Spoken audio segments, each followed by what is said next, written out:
Thanks very much, Björn. That was a very, very kind introduction and very flattering. Although, of course, when you're saying Philipp is one of the leading researchers onto the topic of ministries of finance, and then you proceed to say, out of 5, then it's something that maybe there's still some room for improvement. So I'm trying to recruit ever more people to be interested in this, so that it's slightly more significant, this particular thing. So I'm very excited to be here, and I have to say that I probably don't recognize many faces, but if you introduced yourself, I would probably recognize a couple of names of people whose work I've been reading over a number of years, and this is my first time to be here at ANU, and I'm very pleased to be able to interact and talk to you about the work that we are doing in London, and together with other scholars at other universities in the US and in Europe. And I'm genuinely very curious to hear what you think about this stuff, how that resonates with you, how interesting you find this, whether you think it's all nonsense. And I think this is going to be at least as useful for me as it's going to be for you.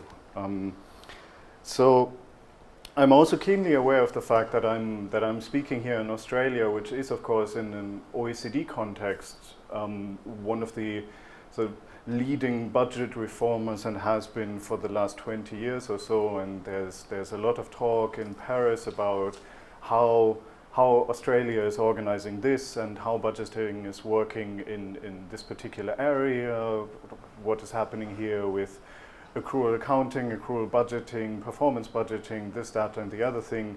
And maybe by way of introducing this, it's just to say that I'm going to frame this conversation slightly differently. And so my point of departure and the background for a lot of this research is that, of course, we know about what is happening in OECD countries and the reform conversations and reform trajectories in OECD countries around public financial management and budgeting and all of that stuff. But our principal interest is, how is this being applied in developing countries? How is this working in low-income countries in different regions in the world?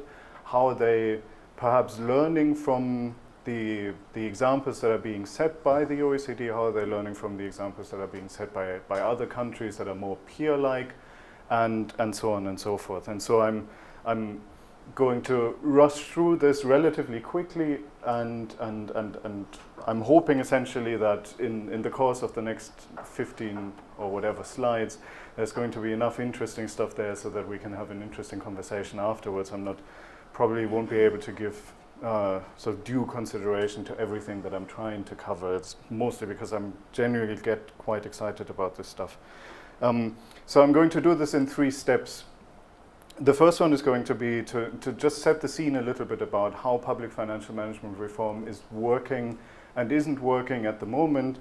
Then the second one is about how myself and a couple of colleagues of mine are beginning to think that ministries of finance are really relevant for development, and how that is different from the first step.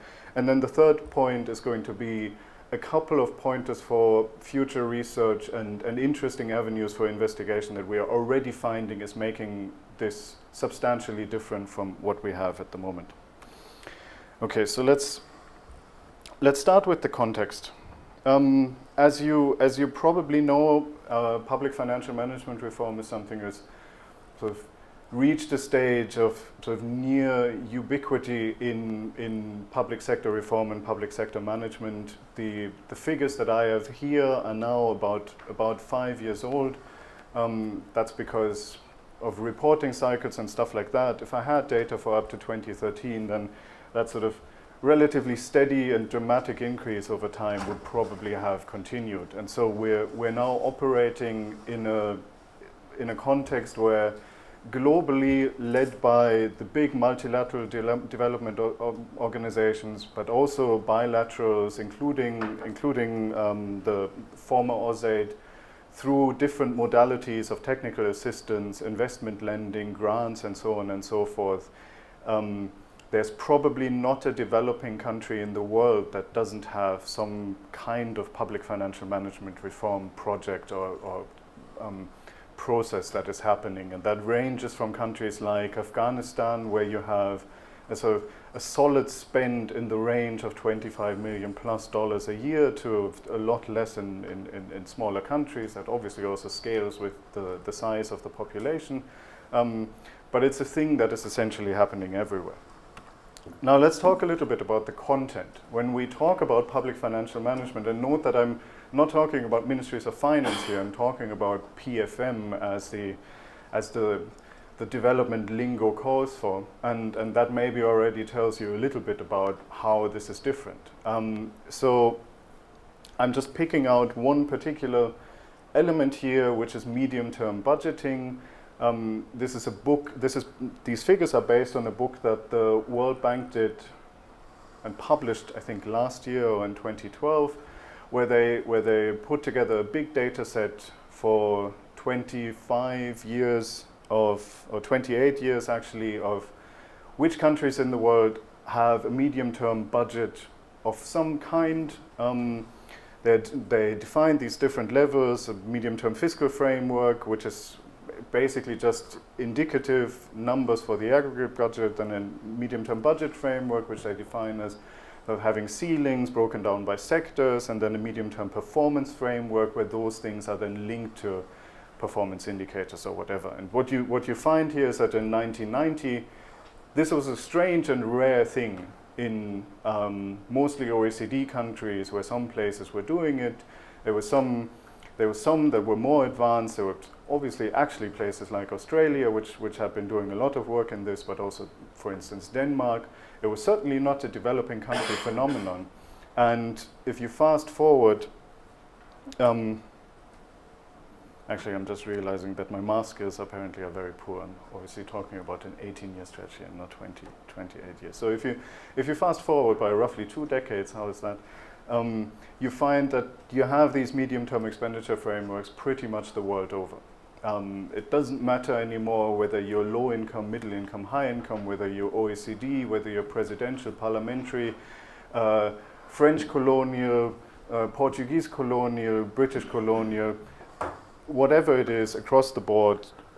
Sort of 140, 50 countries in the world have some kind of medium-term expenditure framework. And of course, one has to ask oneself the question, why is this happening the way it is?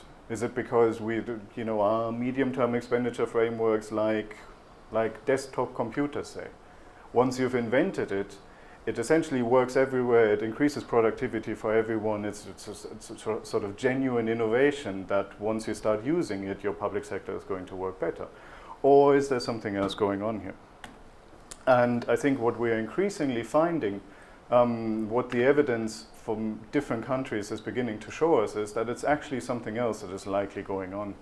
And this is from one particular country where we did some work, and we collected data on the medium-term projections and how they compared to the actual budget outturns. And as you can see, of course, if you open up the budget book and you see this is the approved budget, this is the budget that was submitted, and these are the outlying years, T+1, T+2, and so on and so forth. In the first instance, you don't see much of a difference. I mean, it's all just numbers, and they seem to be increasing. So evidently, some kind of strategic decision-making must have taken place. How else would you be able to decide that in the Ministry of Public Works, the budget is going to go up from 14.5 billion to 15.5 and then to 16.7 billion? Probably somebody sat down, made some reasonable assumptions about priorities, how many roads are being built, what are your assumptions about growth and inflation, and then you come up with a number, and that's going to be your ceiling. But as soon as you start doing the percentages, very quickly you realize that the medium-term expenditure framework in this particular country for the years for 2007 onwards, it was all an increase of 7% across the board. So the only work that went into this was that somebody figured out how to do very basic Excel programming, and then just programmed all the tiles, all the columns, and that was your medium-term expenditure framework. And if you compare that to the actual budgets as they were approved in those years, you can see that the differences are incredibly dramatic. I mean, by not quite orders of magnitude, but if the plan is it's going to be 7% and then the actual increase is 51%, you know that there is no meaningful medium-term prioritization going on. So the pattern that we are seeing here and the assumption that we are making more and more is that the reform patterns that you find in developing countries are perhaps not quite as much determined by what those countries themselves deem to be necessary and important in terms of the actual tools of government that they would find useful. They're rather more determined by a sort of a standard template of reforms, one of which is medium-term expenditure frameworks, another one would be performance budgets, another one would be different kinds of accounting reforms that are standardized and being applied across the board, relatively irrespective of context. So whether you're PNG or Afghanistan or Nigeria or Peru, I'm pretty sure that you don't have to study the country very much and you would be able to find some of this going on. And that really raises the question, a really, really important question, is that how much of this is really necessary? If you're sitting in a government somewhere and you're being presented with all these different proposals about what it is that you're supposed to be doing, how do you think about the things that you actually want to do and the things that you actually need? And many of you, to the extent that you're part of this beautiful community already, you will be familiar with this. This is what is called the PIFA indicator set, which is a sort of multi-stakeholder initiative which defined what are all the different dimensions of what a public financial management system does, from budget preparation, accounting, internal, external audit, oversight, strategic budgeting, budget execution, treasury, cash, the whole shebang. How can we define these? Then let's look into those dimensions. Let's define criteria for what's excellent, what's not quite excellent, what's not really quite good but not absolutely terrible, and then what's absolutely terrible, so that you can go to any country in the world and you can score a public financial management system around these dimensions. Now, if you look at this, then you will probably see that not all of these are equally important. Also, not all of these do apply to equal extent in different countries. The point that I always make when I look at the PIFA indicator set is that, I mean, I'm from Germany, which, as you know, is a fairly well-developed country nowadays, and was able to do all its developing and all its state building and state formation with absolutely terrible scores. I mean, Germany isn't a developing country anymore, hence nobody has ever gone and applied this indicator set to Germany, but if you did, then you would find that the medium-term perspective in the budget process is absolutely appalling. There's no performance information that is ever being collected. The accounting and the sort of line item system in the budget is literally from the 1950s and hasn't much changed ever since then. And yet you have a country which, of course, for all intents and purposes, is about as developed as they come nowadays. And so the question then becomes, if you have a conversation in the Ministry of Finance in a developing country now, and you're saying you need to do this and you need to score well across the board because that is an essential ingredient of what it is to become a developed country. That's what it means to be sort of to have a capable public sector. You need to ask a lot of questions about this because evidently it hasn't been true for the countries that are rich today. One of the images one of the concepts that we've been applying to this is this sort of idea coming from organizational sociology about institutionalizedmorphism. So that what we're seeing in a lot of developing countries is actually not a sort of a genuine trial and error reform process where organizations or actors in the public sector are trying to figure out how to overcome the sort of the everyday functional problems that they face, but it's rather a process by which public sector organizations are superficially dressing up as certain kinds of organizations because that is an essential requirement of being part of the multilateral development architecture, whereby there are conditionalities and certain requirements attached to your ability to tap into donor funds and to tap into World Bank credits or other multilateral banks credits. And so if one of those requirements is that, for instance, you need a central anti-corruption agency that is empowered with a law that says that it's independent and has all these other features, then if you're a country that is maybe more of a limited access order kind of place where powerful elites are not particularly interested in fighting corruption, what you still can do is you can build an office and put a nice sign on the door that says anti-corruption agency, then you pass a law and never hire anybody qualified or competent into that organization, but still on the formal level you've done everything that is required of you, and in terms of conditionalities, therefore you're doing okay. And so this image is that you're not actually becoming this butterfly that isn't edible, but in order to be able to escape your prey, you develop the patterns on the back of your wings that make you look like one, and then you're still able to get by. Now, what is it that we know about the reality of what ministries of finance actually do? And here I am actually going to go back and take a relatively quick look at European history. Not to say that this European history is what's particularly relevant and decisive for Africa and Latin America, South Asia and the Pacific today, but just to say that these are some of the patterns that we take from European history, and we need to look for those when we look at other parts of the world. So we know that as far as ministries of finance go, it's one of the few things in public sectors that pretty much every country has one of, and it's also one of the institutional features that if you look historically, you find that they are usually amongst the first ones that everyone has. In places like the UK, they go back to the 11th and 12th century.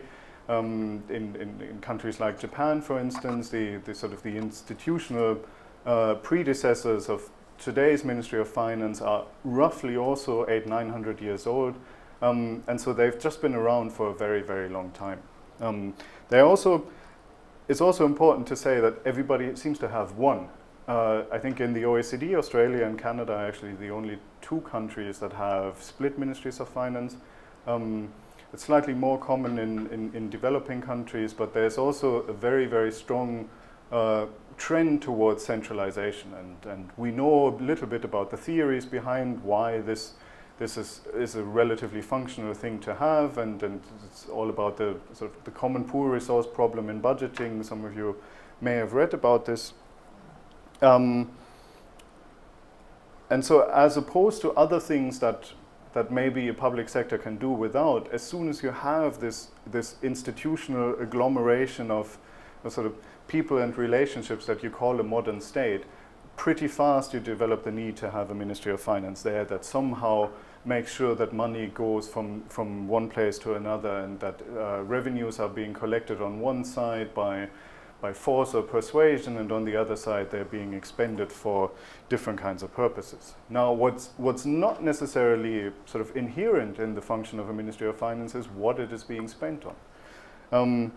And so the first image that I would just quickly like to show you here is, this is 18th century, mostly 18th century Prussia and England. Those are two countries that were at the time pioneers when it came to coming up with a predictive budget, where somebody at the beginning of the year drew up what the expenditures for the next 12 months is going to be like, then set up auditors and controllers who were making sure that the money was being spent in the way that it was being envisioned in the beginning, where you had sort of double entry bookkeeping being applied in the public sector on a relatively consistent basis, and where you had gigantic revenue collection machines that went out to the entire country to take what is the king's due in order to do this. And so the functional need that is being applied here, as you can, just trying to figure out just which one is the red dot, so I'm not switching it off. If you look at stuff like, if you look at these kinds of spikes of spending here, and you know your European history, then you know that all of these essentially correspond to massive multi-country wars, the 7 Years' War, the Napoleonic War, and so on and so forth, where these countries were able to dramatically ramp up their expenditures over the course of 1 or 2 years, and all of a sudden were able to, or not all of a sudden, but over the period of roughly a century, were getting more and more into a place where they had these sort of fiscal institutions of revenue collection and expenditures, but notably just for one purpose, essentially. And you know, you have these slightly obsessive and weird people like King Frederick in Prussia, who ruled for about 40 years, and over the course of those 40 years, civil non-military expenditures were flat in nominal terms, not even adjusted for inflation. And so there's a very powerful mechanism of sort of expenditure control, austerity, so that you can focus your public spending on the one thing that is really important, which is to kill your neighbors. Needless to say, this is a very different functionally from what we expect ministries of finance and public sectors to look like today. But you can look at this historically, and you can sort of see where different kinds of sort of functional mechanism that you find in your public sector, where they came about. And so if you look at, again, Germany and the UK, then over the 19th century and the 20th century, this is, of course, the period where you have democratization, you have the expansion of the franchise, you have industrialization, huge increases in population, and then all of a sudden public spending explodes as a proportion of total GDP, but it also explodes in terms of complexity and the things that states are beginning to take on. You have welfare states, you have compulsory education, and all the good things that we now assume that every government needs to have. And of course, if you begin to develop a spending composition like this, then all of a sudden things like allocative efficiency and allocation decisions are becoming relevant. Before, they really weren't. But what's also interesting about this part of European history is that, of course, we're looking here at a period where, certainly post-World War II, you could make your allocation decisions based by distributing a very nice and chunky surplus every year. I mean, it was the age of incrementalism, where these Wildavsky and Schick were writing their stuff about budgeting in the US, where essentially nothing ever happened except that you had your 5% increase every year, and your prioritization went over not how do you reallocate the base that is being spent every year, it's just how do you put together the surplus. And so then again, the next stage in this particular history is that from the 1970s onwards, and this is of course the period of budgeting that we're talking about today, the period of budget reform that most people who are actual budget reformers would remember, because they were part of this. They were part of Australia in the 1980s and the 1990s, New Zealand, the UK, and so on and so forth. And what you see here is it's obviously a period of fairly dramatic austerity compared to what went on before. And so again, these sort of institutional solutions like having a performance budget, which in the context of development, today we talk about performance budgeting as this thing that makes sure that we can achieve the MDGs. But if you speak to somebody from Her Majesty's Treasury who was working on the performance budgeting there in the 1990s, then they would say, not at all. It was just something that we were using so that we could identify where to cut, because we were in a situation of austerity. And this is just a little illustration just to summarize this, that one of my colleagues, Matt Andrews, has this book out where he's talking about this image of the iceberg, that if you do budget reforms today, you're looking at this little bit of formal institutions laws and regulations, organizational charts that you are being able to change. What you never see is all the stuff that is going on below the surface. The power relationships, people's cultural preferences and all that stuff. And what's important to note here is that if you look at Western Europe, we have our own iceberg. And we have our own history without which you couldn't possibly understand how these things... And I'm saying this hopefully relatively convincingly. You might disagree with that assertion, but I think that you couldn't possibly understand how budget systems look like in Western Europe today without having a sense of where they came from. And now the problem is that when you look at development, we really don't know where they come from. We know to the extent that we understand the colonial legacy systems, which are obviously, they are based on this. And we know some cross-country comparative information, and we have some idea about how budgetary tools at a relatively micro level, what it is they are going to change. If you have a medium-term budget, then you have numbers for 3 years instead of 1. And so 3 is more than 1. Therefore, you have more of a medium-term perspective, and you can think through that logic. But what it means in a legislature that is composed in a certain way, that you are taking away discretion from them because you're making decisions over a 3-year horizon, that we really have very little clue of. And the more informal institutions there are, we know less and less and less. The less relevant the formal institutions become that we sort of know and understand. And so I can see Björn with his frown of impatience there, and so I'm just going to rattle through what some of these implications are, and if you have any questions about these slides, then let's talk about it in the Q&A.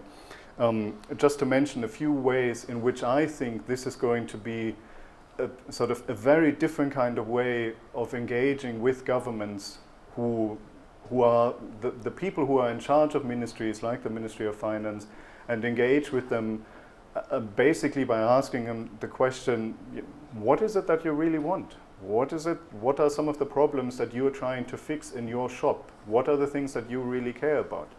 If you don't care about delivering services to your citizens, most of which are poor, then that's still okay. Then let's talk about the things like fiscal discipline, maybe, that you really do care about. And some of the areas in which this would be different are the following ones. So some of the things that we can do is we can look at the formal institutions to the extent that we know about them and just make some meaningful assumptions about how different institutional settings empower or disempower budgetary actors. And again, we know this from OECD countries fairly well.